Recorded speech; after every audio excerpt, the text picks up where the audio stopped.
msingi ardhi inakuwa haiko imara. Kwa baada ya mvua kuwa nyingi sana, magema yamegemka kutoka kule. Sasa ile pressure kusukuma ule udongo ndio limeshuka.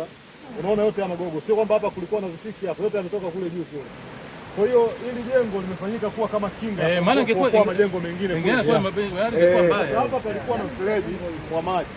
Kwa hiyo hizi takataka zingine zote hizi zinaendelea kujiakumulate hapa. Baada ya kujiakumulate hapa, manake na udongo na mawe, ndio unaona mpaka kufikia hiyo leo. Sasa maji yalikuwa yanatafuta mpenyo yapite wapi? Unaanza kuona hapa ikaanza kumoja aluminium, madrili kule ndani mengine yametoka.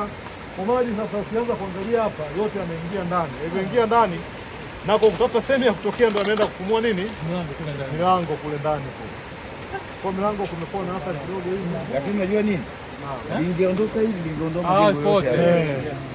Kwa mimi niseme tu kikweli nashukuru. Ujenzi ulikuwa ni ujenzi uliozingatia viwango. Lakini usingezingatia viwango hiki ndio kulikuwa kipimo. Kwa sababu najaribu kuangalia kuna jirani yetu yuko hapo, nyumba naye hana, imeshachukuliwa. Alipona lakini alipona. Bahati nzuri sana hakuwepo. Nafikiri alikuwa ameenda na dada yake. Alikuwa ameenda na dada yake Mbeya. Lakini pia watoto ambao walikuwepo baada ya kusikia hizo wakawa wanajaribu kuja kuangalia ukutio narudi kule. Wanakuta nyumba tayari. Kwa hiyo naye unaweza kukuta ni Mungu alikuwa ameandaa namna kuokoa.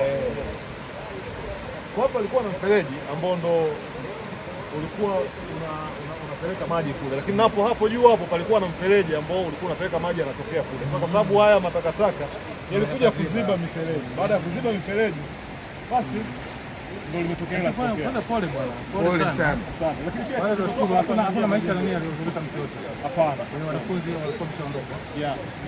Kuna mwanafunzi mmoja aliyefariki nao walifukiwa na kifusi alipokuwa anaishi na ndugu zao.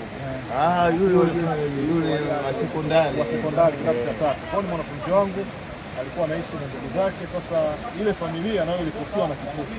Kwa kwenye ile familia wamefariki watu 3. Kuna mtoto mmoja mdogo, kuna mwingine wa chekechea na huyo mwanafunzi wangu wa hapa. Wazazi walifanikiwa kutoka. Kwa hilo ndo ambalo nimepata kitu na kupoteza huyo mwanafunzi anaitwa Irene anaangise Kariema. Asante. Mheshimiwa, naam. Pole sana. Asante. Kwa sababu tumepita hapa tunajionea pia. Sababu hali hapa inaonekana hali ni mbaya sana. Lakini kama tulivyokubaliana nimesema mwenyekiti wetu hapa wanafanya tathmini. Tukifanya tathmini tunajua kama kitu gani cha kufanya, kitu gani kifanyike kwa haraka. Lakini tusubiri serikali ifanye tathmini tuangalie tunafanya kitu gani. Pole sana, lakini tunashukuru kama hamna maisha yaliyopotea.